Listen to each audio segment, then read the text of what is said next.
Hello, everybody. Books are rather like buses or London buses. You wait and wait and wait, and then they come along. I've been waiting for this book for a while.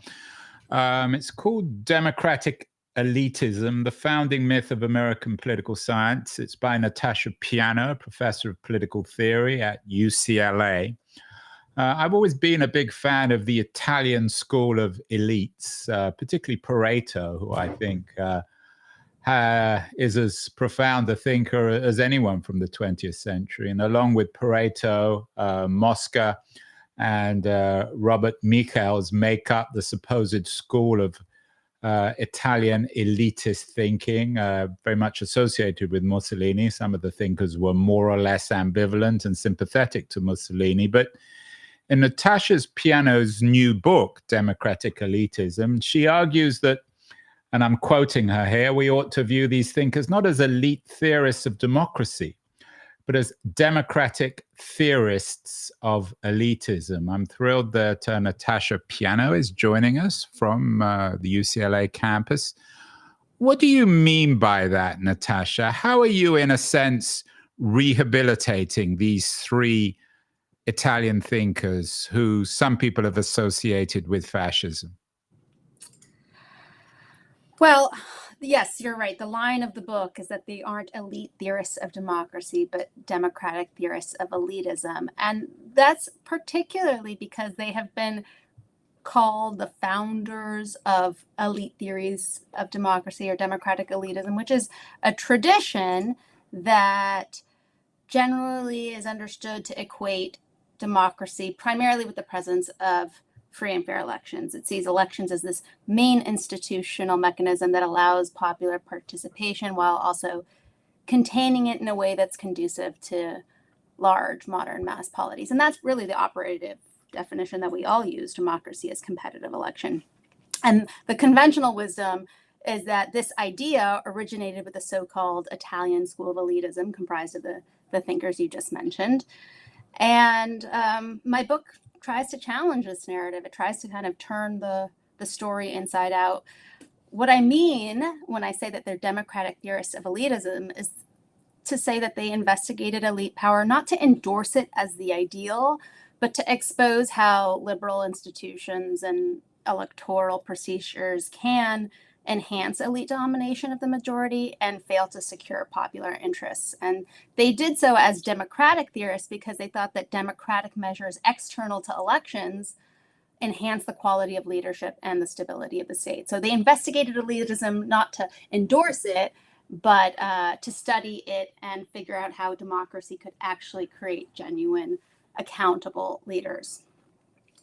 Pareto is the author of The Rise and Fall of Elites, in which he argues that elites have always existed in history, whether one likes it or not, and they always dress up their ideology to promote their own power.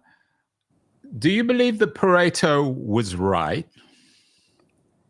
Well, I think Pareto and all of these thinkers employed elite theory as a heuristic in order to combat the idea, first, the Marxist idea that the collective ownership of the means of production would in somehow diminish elite domination. Pareto is said to have wanted to out-Marx Marx on this score. He wanted to suggest that elite domination always exists, and in a way, I mean, in my mind, at least, he might have, as you say, out-Marxed Marx on it. Well, in what sense? In the sense that studying elites to understand different regime types is the best heuristic we have, or well, what do you mean by heuristic? You're going all academic on me, Natasha. You promised. Oh, he just means is that studying elites is a tool to understand the stability and health of equality. That regime changes occur when there's a corrupt or decaying ruling class, and by studying those kinds of what elites do in those moments and those transitions, we can really understand how the status quo of a state changes over time. What I like, as I said about Pareto, and particularly his Rise and Fall of Elites, and this is probably relevant in terms of democracy and your theory, your critique in your new book, Democratic Elitism, is that democracy, Western democracy, American democracy, isn't really ultimately any different from any other kind of politics or society throughout history, that it reflects one kind of dominant class or another. Is that a fair critique? Is that something that, in a way, you touch upon in your new book, Democratic Elitism?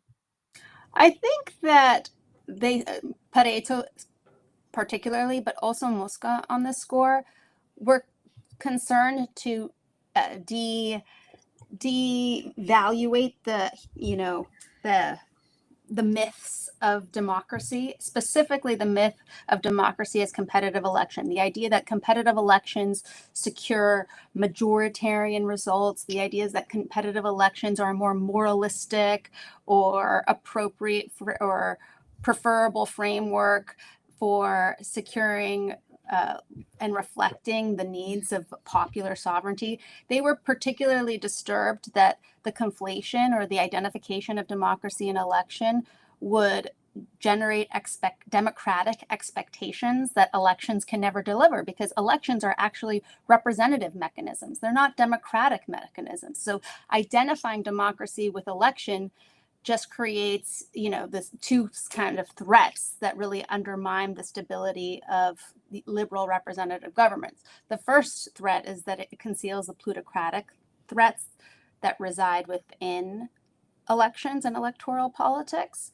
And that, what that means is that the concentration of power in the hands of the wealthy makes electorates disillusioned with liberal representative parliamentary politics and tempted by illiberal alternatives. So there's that risk there, but there's also a demagogic threat that resides in identifying democracy and election, and that just is giving a demagogue who might himself be a plutocrat the ability to say that he expresses or represents the voice of the people, even though elections alone don't confer that right. So it's not just a semantic issue. There are two real concerns that Pareto and Mosca identified in glorifying electoral politics as a democratic practice.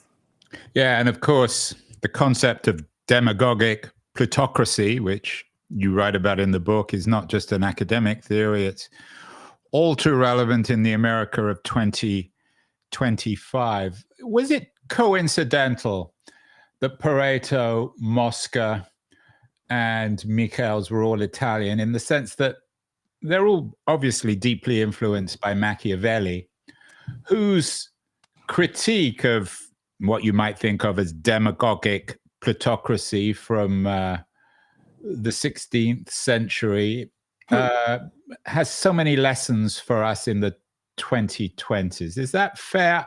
Ultimately, are these three characters, Mosca, Pareto, and Michels, are they modernized versions of Machiavelli? I think they are known as the modern Machiavellians, and I think that's the right moniker for them, though not for the reasons that American political science in the mid-century would later attribute to them. I think they're modern.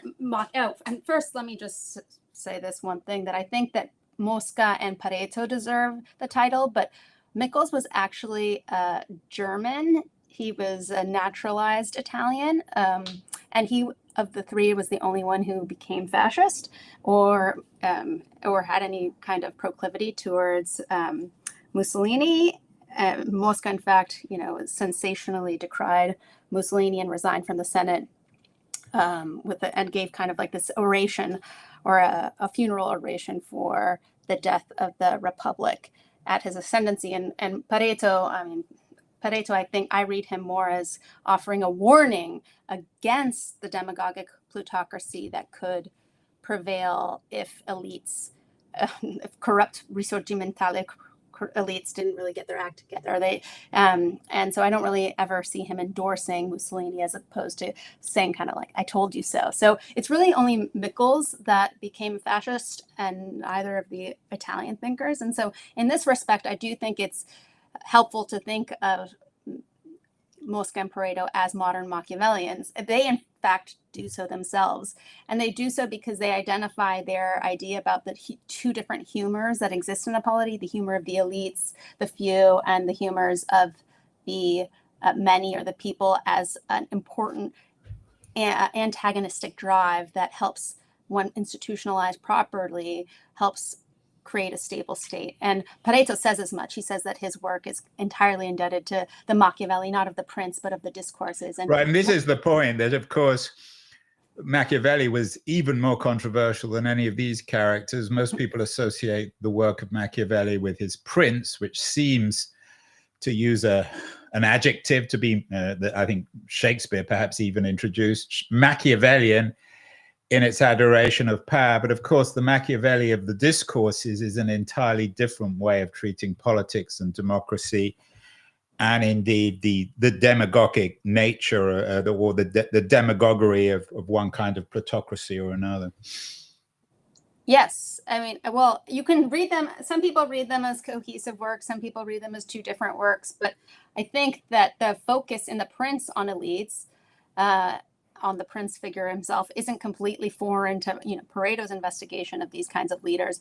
But the starting point for both Pareto and Mosca is this investigation of how the elite class functions, whether and to what extent their corruption unveils a dissatisfaction with the ruling class itself, and how that dissatisfaction ultimately topples any state. So there's another Italian character, perhaps a fourth member of this group, who isn't normally associated, but I wonder whether he's really saying anything different.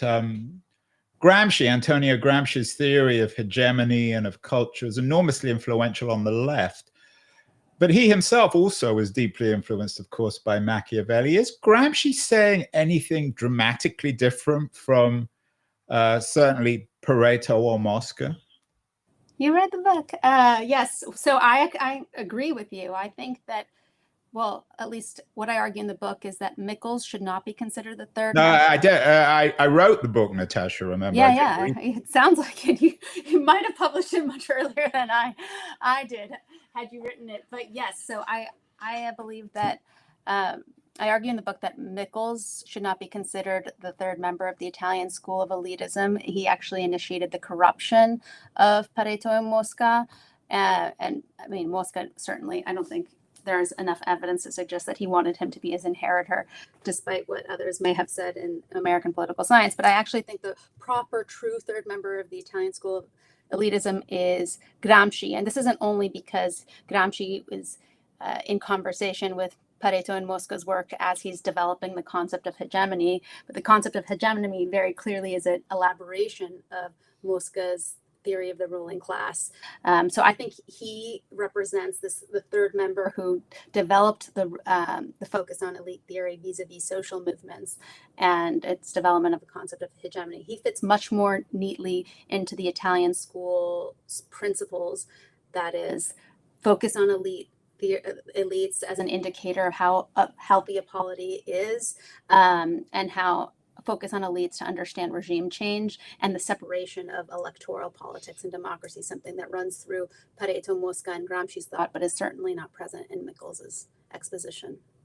So let's go back to the book. We've got your three Italian theorists of elitism who are democratic theorists of elitism rather than elitist theories of democracy. Pareto, Mosca on the right, and Gramsci on the left. How does this connect with what you call the founding myth of American political science? You write as a political theorist, and of course, political theorists don't tend to be great fans of even the idea of political science. So I'm guessing you're not a great fan of the traditions mostly of American political science. Is that fair? Well, I think of myself as a political science-facing political theorist in the sense but you don't think of yourself as a political scientist. No, but I study the development. Well, I think no, that's not true. That's not fair. I am a political scientist. I think I'm operating in a sea of thinkers in the 19th century and even in the early 20th century who understood themselves to be political theorists and social scientists at the same time. And this isn't just going back to Pareto or Mosca, but Joseph Schumpeter also had a capacious approach to the study of politics. And so the thinkers that interest me have always maintained that methodological pluralism is essential for the study of politics, and that's why so many of them were economists and sociologists and political theorists, and never would have siphoned themselves off as strict political scientist per se, as we tend to do in the current moment with the bifurcations or divisions within the discipline. But I think that it's more appropriate to think of those who study politics in this more capacious way, who can avail themselves to different methods without having to renounce any one particular identity. Okay, but what exactly is the founding myth of American political science? That is it that elections matter, or that elections are the heart of democracy? I think the founding myth of American political science is that democracy can be easily understood as the presence of free and fair elections. So that's one part. The main myth is that free and fair elections serve as maybe an incomplete or insufficient but still helpful proxy for differentiating democratic regime types from authoritarian alternatives. And I think that's one myth. That's the broader myth.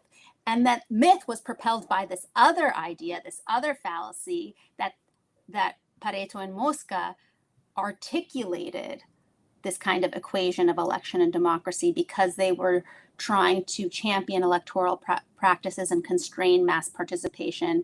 And in so doing, they came up with a more realistic and pragmatic approach to democracy because they really despised participation in politics. And my book kind of tries to, like I said, turn the story inside out. They certainly weren't studying elites or identifying democracy as competitive election in order to constrain mass participation. They weren't even identifying democracy as competitive election at all. They thought that it was incredibly dangerous to do so, and they were warning us against doing so. My book kind of tries to understand why we lost the extent to which plutocracy can undermine electoral institutions, as the Italians warned, and why American political science kind of covered this study of plutocracy up and attributed positions to Pareto and Mosca that they didn't hold. So it's kind of like a cover-up or revealing of a cover-up story in the 20th century American political science discipline. But there are people on the left, and they may not be political scientists. Chomsky, of course, comes to mind, who recognized that there was a plutocracy, for better or worse, in America, the rule of the rich, the rule of the powerful. And as has become increasingly clear, especially in 2025, there is an intimacy between the plutocratic nature of American democracy and its demagogic nature. Yes, I think there have been obviously critics on the left who have identified plutocracy as part and parcel to electoral politics. What attracts me to Pareto and Mosca is that they don't have to be on the left or of an ideological inclination to admit that. They certainly don't believe that admitting these plutocratic vulnerabilities of elections means that they are trying to disparage them or undermine them. Instead, they thought that the best way to fortify electoral practices was to admit the plutocratic and demagogic threats that live within electoral politics, right? Because you need money to run a campaign, because you need collaboration among elites in order to pass any legislation, because of many sorts of reasons that electoral politics can cultivate plutocratic tendencies. But they thought that admitting these tendencies and identifying external democratic institutions to combat them was the only way to fortify elections and to make them the best mechanisms for leadership selection. So they were different than those who identified, plutocratic threats in electoral politics, because they thought that was a more honest or realistic way to defend electoral institutions. It's kind of a counterintuitive thought for at least Americans who think that if you're criticizing electoral politics, it might mean that you are expressing dissatisfaction with liberal parliamentary mechanisms. But from Pareto and Mosca's perspective, that was certainly not the case. In fact, this criticism they thought would better enable elites to be honest about posing limitations to their own power, if only in order to save it. Natasha, another elitist, a man who was very comfortable indeed with his social, cultural, aristocratic elitism, was de Tocqueville. he came to America in the 1830s and wrote a book called Democracy in America. But the democracy he was describing wasn't really electoral democracy. How does de Tocqueville's analysis of democracy in America fit with your thesis and with the work of people like Pareto, and indeed of your left-wing third member of the team, Gramsci? Well, I would put Tocqueville in this tradition of studying elites and tracing. So he would have been the fourth member. You could have had a French fellow in it as well. No. It's distinct enough. No fourth member. It's an Italian school of elitism for a reason. Yeah, it's an Italian club. You can't let any French people in that. Of course not. Petrarch said the same thing.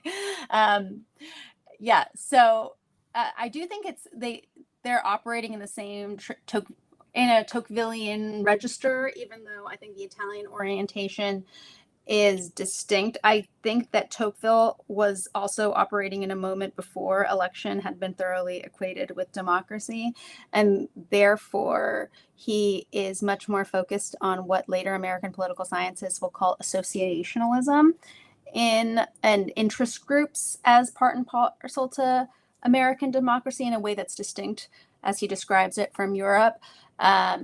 So he in fact, American political scientists in the mid-century before this equation of election and democracy fully solidified, they would identify themselves as Tocquevillians or associationalists because they were interested in how associations promote electoral.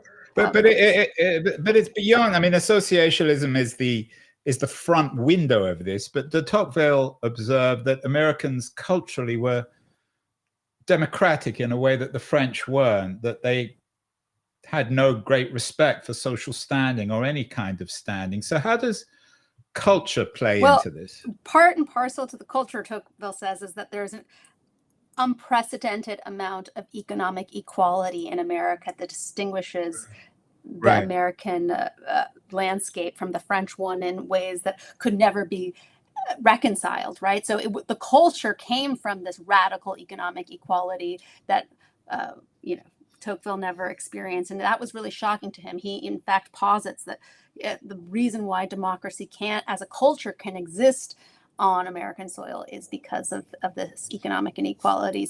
Or economic equality, rather. So in that respect, I think American political scientists and the associationalists lost or forgot that element of Tocqueville, the identification of the link between regional economic equality and the faith that people have in electoral politics. And I think that idea exists in Pareto and Mosca. I think Pareto and Mosca reject the view, though, that elections and democracy have to be equated in the modern era in a way that Tocqueville resigns himself to, right? Even if he thinks that they're... Well, I wouldn't say he resigns himself. I mean, he's deeply ambivalent, but he has no great love of the French system either. I wonder whether on that there's... point, what I would say, there is some kind of orientation to speaking towards elites that I think Pareto and Mosca share with Tocqueville. But Tocqueville, there's, I guess, so much discussion about whether he is resigned, whether he is excited. Yeah, maybe that can be the subject of your next book, whether de Tocqueville is an honorary French member of your club. What is it, though? But he is. Yeah, he is. Well, he's already right. He is saying, you guys better get with the program, and figure out how to be genuine Aristoi, or else you'll be left in the dust. Well, also, of course, de Tocqueville wrote Democracy in America, not for Americans, but for Frenchmen. So that's another subject. What is it, though? I mean, could one come up with a kind of ironic conclusion here, Natasha, that only aristocrats really understand democracy? De Tocqueville is a very good example, as is de Lampedusa. His book, The Leopard, is along with The Prince, a masterful analysis of an aristocratic society in profound decay. What is it about aristocrats that enable them to get democracy that political scientists don't seem to be able to grasp? Well, that's funny. That's funny you say that. That's presuming that political scientists aren't aristocrats. I think... Are there any? They think of themselves as aristocrats, but they're not. It's funny you mentioned de Lampedusa, because I think he expressed a Southern Italian instinct, much like Mosca's critique of why democracy in elections, or in De Lampedusa's case, the Italian unification process, or the Risorgimento, why that would not necessarily bring change. His famous line is, in order for everything to change, things must remain the same. And that's because he identified the mass disappointment with disappointment and ability to recognize that a change in institutional structures to an electoral republic certainly wouldn't in the Southern Italian case create a more democratic space, or even a more Republican space for Southerners to exist. So they fought this entire Southern Italian Revolution, or Southern Revolution, in the hopes that they would reclaim more political autonomy from their colonial or Bourbon oppressors, only to exchange them for Northern capitalist ones. So I don't know if I would agree that only aristocrats can understand democracy, but I would say that true, genuine aristoi can listen to mass dissatisfaction and try to understand why that may exist, and translate it into a way that that speaks to other elites, right, and other members of the ruling class, in order to steer the ship, so to speak. So in that respect, it's more that genuine aristocrats, or true aristocrats, as opposed to elites, might have an ability to understand work mass needs, feelings, and desires in a way that, or at least that's what Pareto and Mosca and De Lampedusa believed. Yeah, I wonder whether it's maybe revising that. It's the aristocrats, or traditional aristocrats, understand perhaps better than anyone the dangers of the mob. I mean, you only need to go back, of course, to the French Revolution, or what De Lampedusa was warning about in The Leopard.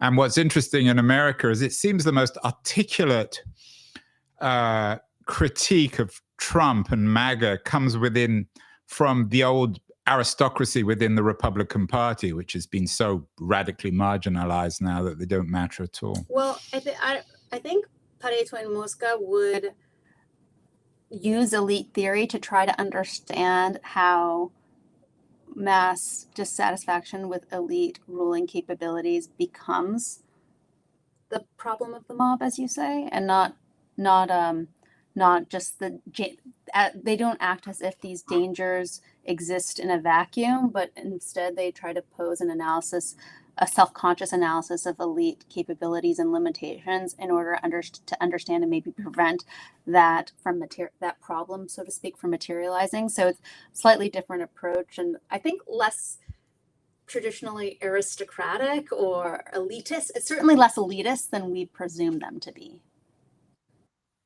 I wonder whether it's any coincidence, Natasha, but perhaps the most profound critique of American political scientists came from Hannah Arendt, who, of course, is anything but an American political scientist, certainly not a political scientist, and happened to come to America just before the war. Is the Arendtian view of politics and democracy, where she's ambivalent about, I mean, she's anything but Italian, of course, although she was very well schooled in Machiavelli, is that the best alternative in terms of political theory, classic 20th century political theory, to American political science, this founding myth?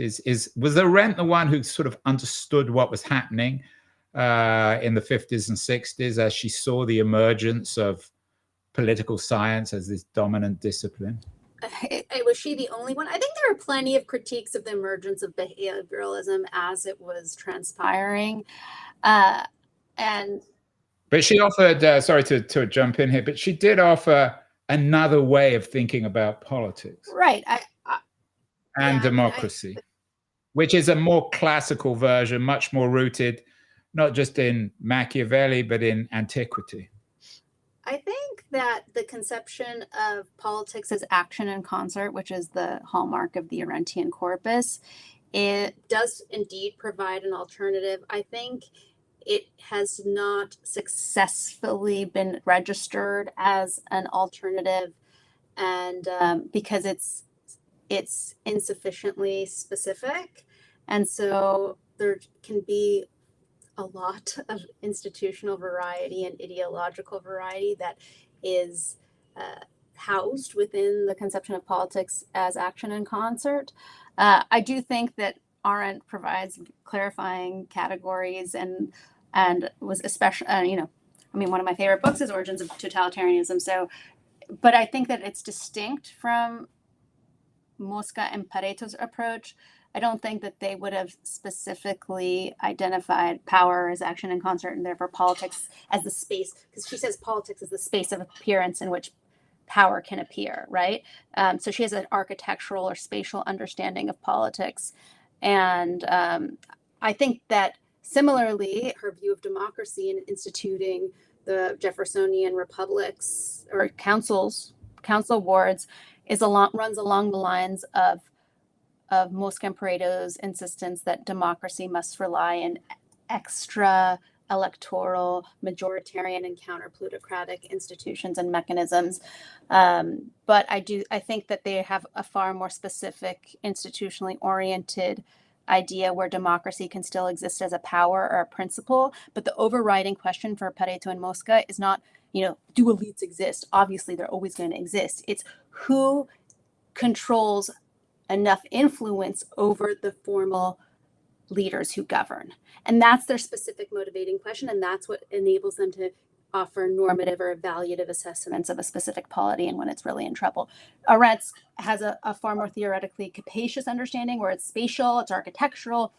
She's saying, politics is the space where power resides. It's where people come together and action in concert proliferates. But then again, you can have, as we've seen in the last 70 years, all sorts of different kinds of Arendtians who use different institutional and procedural mechanisms to address, contemporary liberal democracy's failings. And so I don't think they're necessarily opposed on the broadest scale, but I think it's distinct from the Italian approach. So they're in parallel. So you're resurrecting this tradition.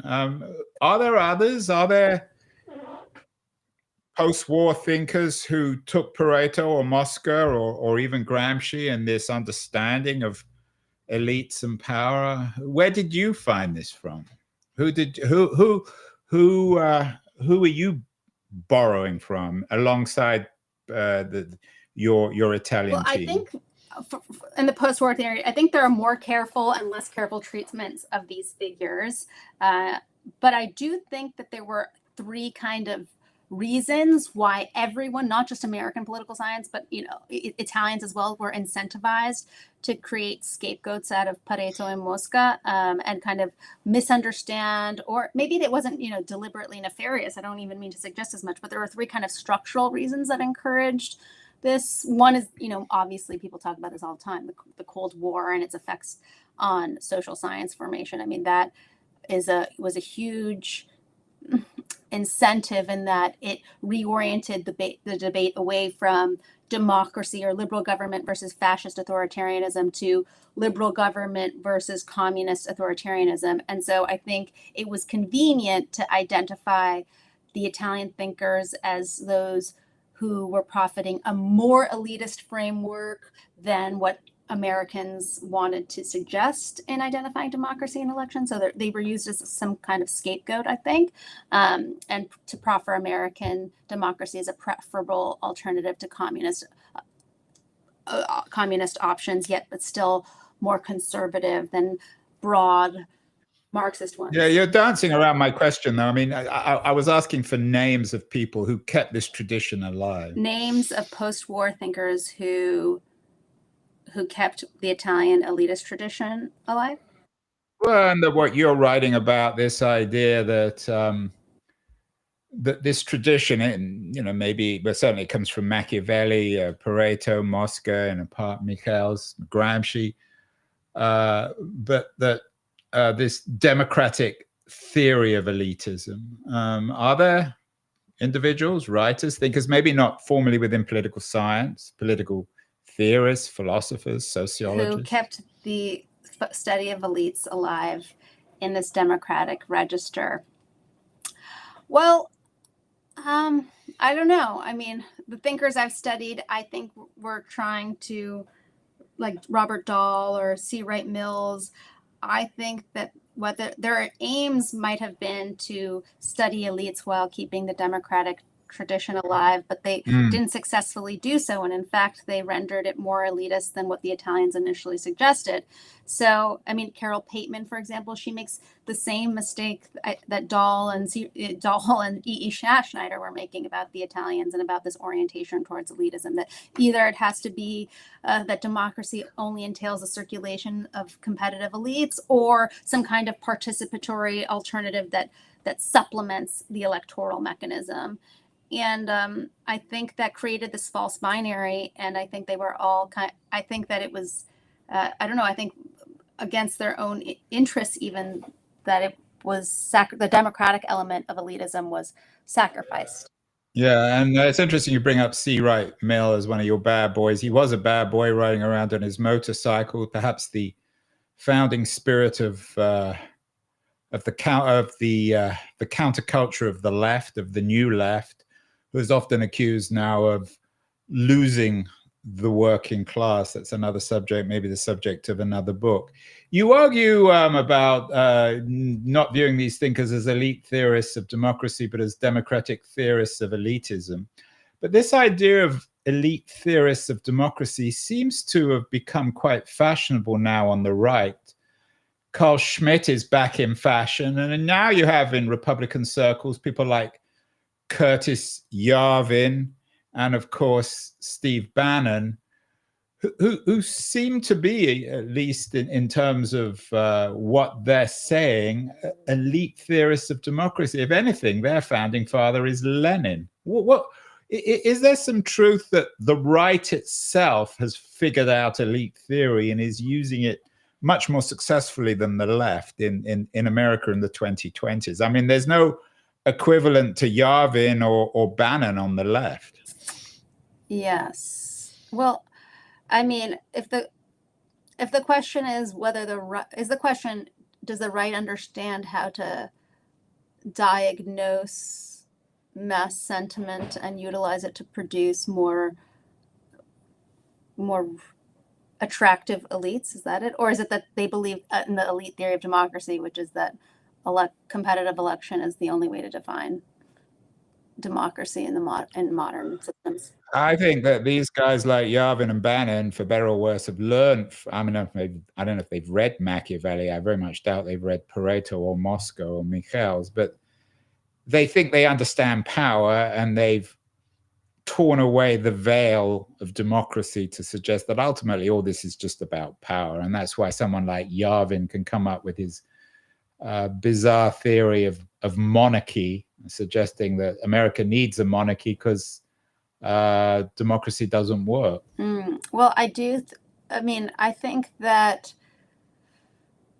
Pareto and Mosca would have, I think that Pareto and Mosca were encouraging elites to unmask elite domination in order to create a better leadership class, a more accountable leadership class. I think that they thought that demonstrating the shortcomings of a current particular elite class would motivate their peers to, like I said earlier, impose limits upon themselves, stick to certain institutional procedures that responded and reflected majoritarian needs and desires, as opposed to constantly,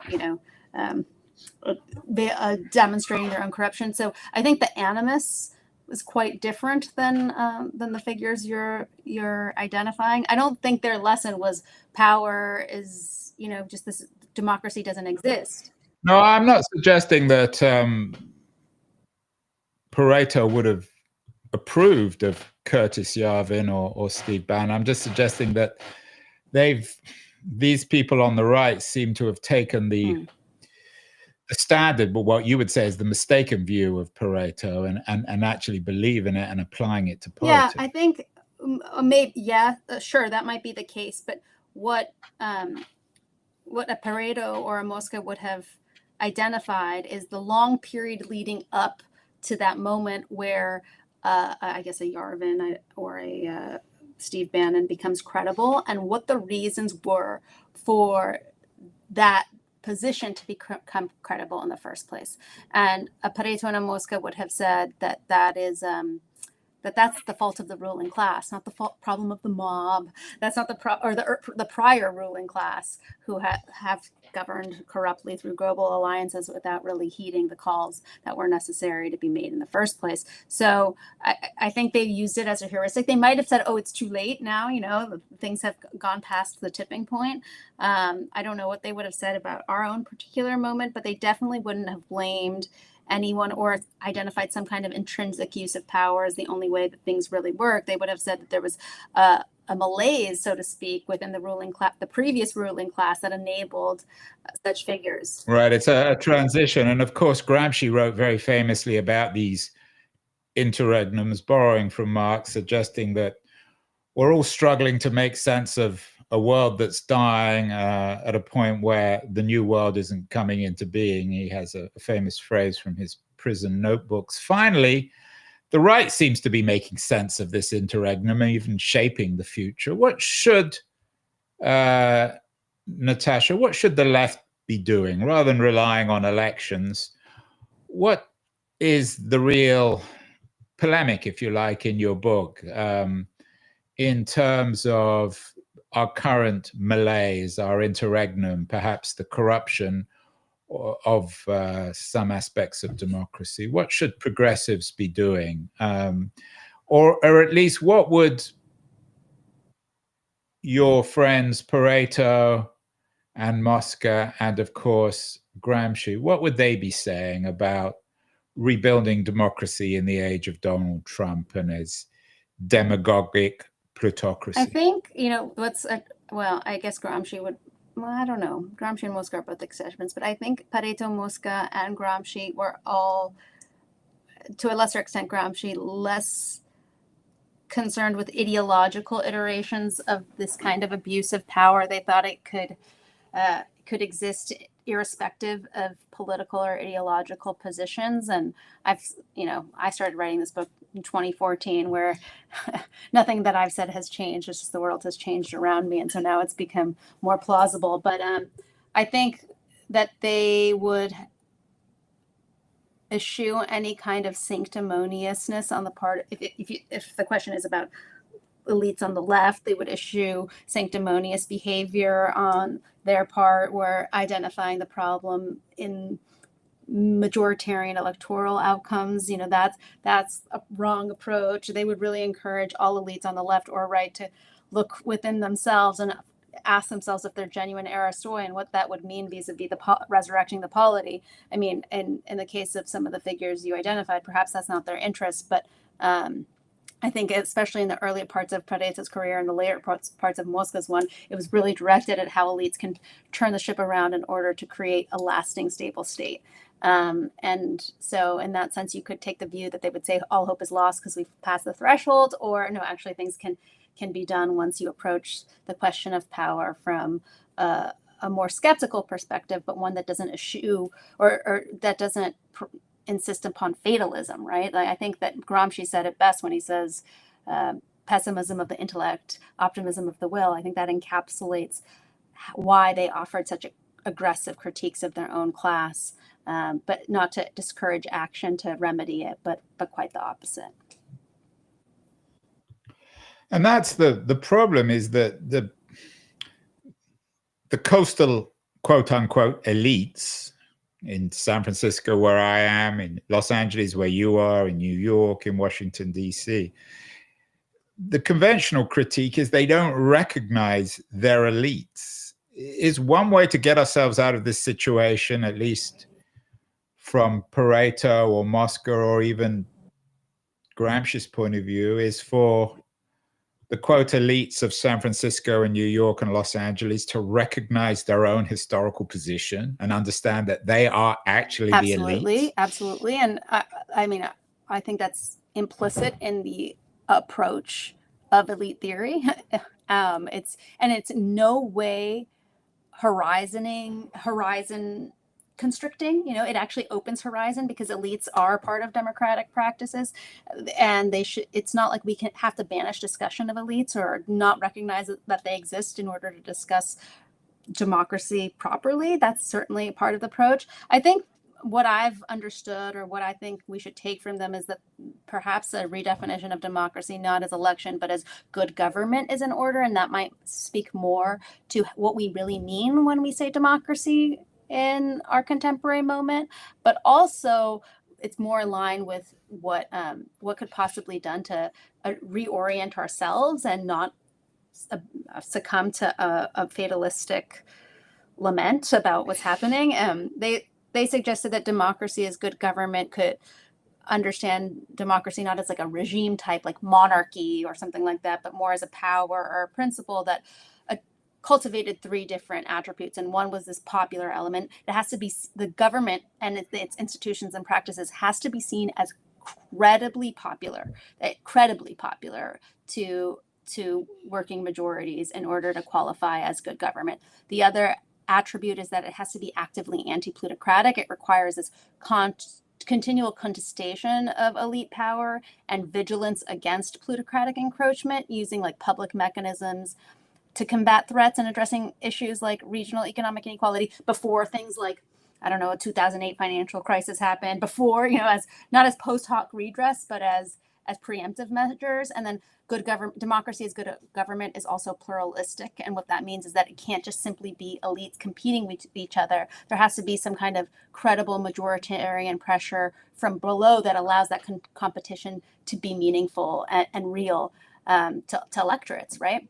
And so they're kind of they think that maybe they're just too elitist about this, right? Maybe they're just too aristocratic about this, and think that there are semantic differences and reconceptualizations that could take place, so that electorates aren't constantly disillusioned when certain elections don't deliver the democratic results that they promise. Maybe that eliminating that cognitive dissonance can help us appreciate the value of elections and democracy independently.